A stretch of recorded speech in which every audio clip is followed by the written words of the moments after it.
Как да подобрите вашата обратна връзка, когато я давате на представители от поколението милениал?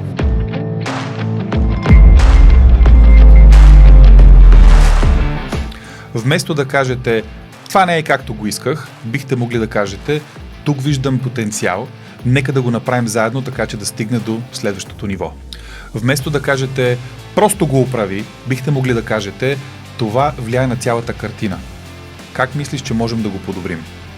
Вместо да кажете не е достатъчно добро, бихте могли да кажете харесва ми, добро е, как може да стане отлично. Вместо да кажете трябва да го довършиш на време, можете да кажете има ли нещо, което ти липсва, има ли нещо, по което искаш да работим заедно. Вместо да кажеш не работиш достатъчно бързо, бихте могли да кажете имаш ли нужда от още нещо, хайде да поработим заедно, така че да става още по-бързо.